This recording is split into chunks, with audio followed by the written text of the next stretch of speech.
Welcome back to Britain Unspun, where we cut through the slogans, strip away the spin, and say what millions of people across this country are already thinking. I'm Jack.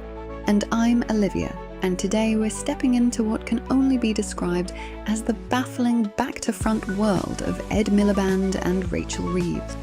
Because the message coming out of government is this: don't worry, everything will be cheaper, cleaner, greener, and somehow more secure if Britain electrifies more of life, leans harder into clean power by 2030, and reshapes the economy around net zero. That is the political sales pitch.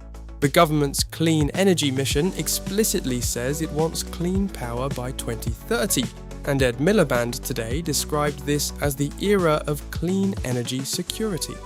Yes, but here's the problem. For ordinary households, this all starts to feel upside down. People are being told energy will become more affordable and more secure, while at the same time they've lived through years of soaring bills, infrastructure strain, and constant warnings that more spending, more intervention, and more system change are still needed. And even with the latest Ofgem cut, the typical direct debit dual fuel bill is still set to £1,641 a year between 1st April and 30th June 2026. That's lower than before, yes, but not exactly a golden age of cheap power.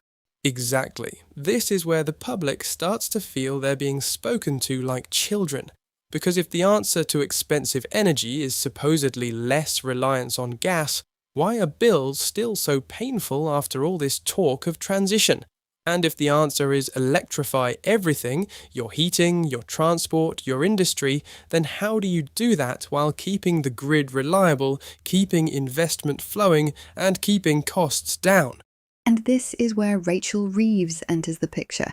Because while Ed Miliband talks like a man trying to redesign the entire British energy system at speed, Rachel Reeves is simultaneously insisting on fiscal discipline. The government's fiscal framework says day-to-day spending should be matched by tax revenues, and debt should be falling as a share of the economy over time. In plain English, she wants room for investment, but she also wants to look iron disciplined with the books. Which creates the tension at the heart of all this. On one side, Miliband says move faster, build more, transform the system, clean power by 2030. On the other, Reeves says the sums matter, the markets matter, the rules matter. And that's before you even get to the voter, standing in the kitchen, opening the bill, and wondering why utopian promises always seem to land with very real costs attached. That's the back-to-front bit, isn't it? Because politics is presenting an enormous industrial transformation as though it's a simple consumer win, as though there are no trade-offs, as though you can rewire the energy economy and somehow nobody notices the cost, the disruption, the planning rows, the subsidy questions, the transmission bottlenecks, or the need for backup when the weather does not cooperate. And let's be fair here, supporters of the government would say the opposite argument is what's mad. They would say Britain got burned precisely because it was too exposed to fossil fuel volatility. The official line is that more low-carbon electricity, more domestic generation, and more fixed-price clean power should reduce exposure to gas shocks in future. That is the case Miliband is making very clearly. Yes, and that's an important point.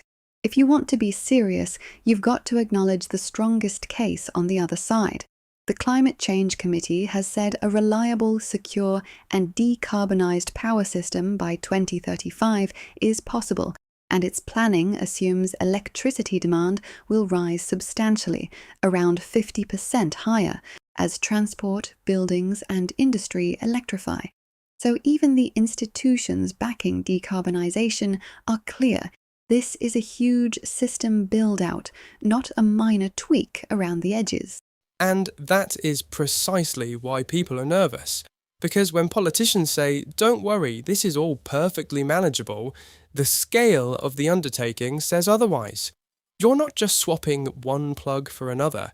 You're asking the country to depend more heavily on electricity while the entire generation, storage, transmission, and pricing model is being rewritten around it. And there's another uncomfortable layer to this. Even if you accept the long-term logic, the near-term politics are brutal, because households don't live in 2035. They live in April 2026 with today's wages, today's mortgage pressures, today's food bills, and today's energy bills.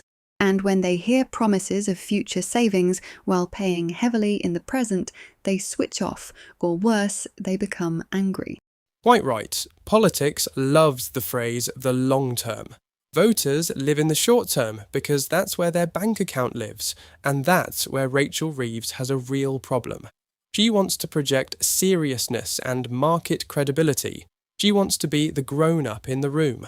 But if growth is weak, taxes are high, and households still feel squeezed, then people ask a simple question. Serious for whom?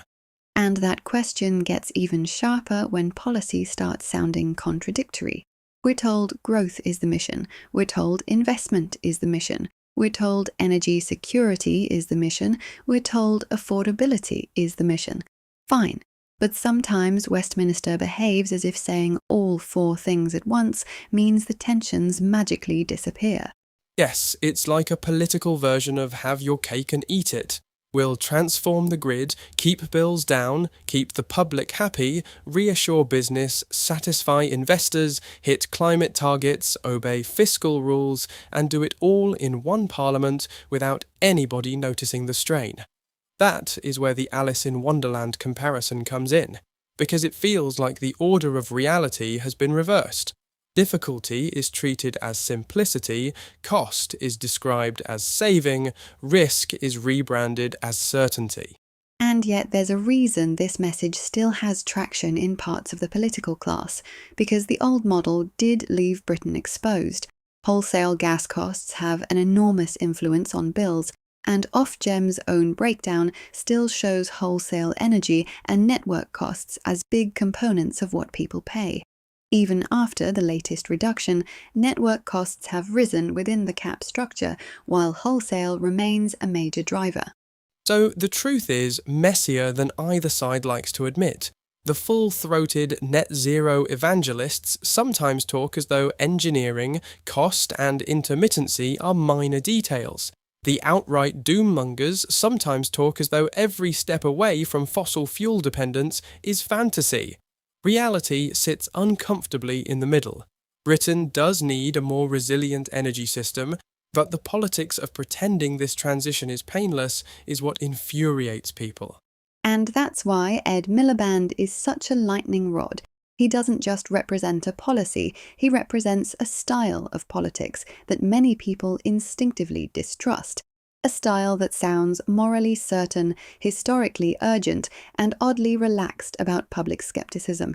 He says this is about security, growth, and lower bills through clean power. Critics hear something else: expensive idealism dressed up as inevitability. And then Rachel Reeves has to stand there and make the spreadsheet add up. Poor Rachel Reeves. Well, poor taxpayers too. Point. Because here is the political danger for Labour. If Miliband becomes the face of ambition without constraint, and Reeves becomes the face of constraint without relief, then together they risk looking like a government asking the public to accept disruption now, sacrifice now, faith now, in exchange for benefits later that may or may not arrive on time, in full, or in a way people can actually feel. That is the heart of it. Not whether every clean energy target is wrong, not whether every critic is right, but whether voters are being asked to believe in a version of the future that sounds tidy in Westminster and far less tidy in real life. And there's another thing. Once politicians insist their direction is not just preferable, but morally inevitable, dissent becomes harder to voice. Anyone asking practical questions about cost, speed, supply, resilience, land use, infrastructure, or consumer burden can suddenly be treated as though they're objecting to modernity itself. Which is absurd. In a democracy, asking whether the plan works is not heresy, it is the whole point. Exactly. The country does not need sermonizing, it needs honesty. If the transition costs money, say so. If the grid needs massive reinforcement, say so. If electrification increases demand sharply, say so. If the payoff is long-term, say so. But don't tell people this is frictionless while they can feel the friction in their own monthly budget. And don't tell people they're imagining the contradictions. They aren't. They can see them. A government that says it is ruthlessly pro-growth, fiscally disciplined, consumer-friendly, and mid-transition through a vast energy overhaul is trying to hold together a very difficult balancing act. Sometimes that balancing act is possible. Sometimes it turns into theater. And when it turns into theater, the public notices. They always do. That is when the whole thing starts to resemble a stage set, grand language, polished phrases, impossible confidence, and underneath it, a growing suspicion that the people in charge are asking everyone else to suspend common sense. Which is why the phrase Alice in Wonderland back to front world lands, because it captures that feeling of political inversion, where doubt is treated as ignorance, caution is treated as backwardness, and the messy limits of reality are treated as optional extras. So, where does this leave us? Here, I think. Britain needs an energy policy that is serious about security, serious about affordability, and serious about engineering reality. Not just targets, not just slogans, not just moral grandstanding. If clean power can genuinely reduce future exposure to gas shocks, good. Prove it. Build it properly. Cost it honestly. Bring the public with you. And if the Treasury says the sums must add up, fair enough. But then be honest that speed, scale, and affordability will clash at times, because in the real world, priorities collide. That isn't cynicism. That's adulthood. And perhaps that's what frustrates people most. They don't expect perfection.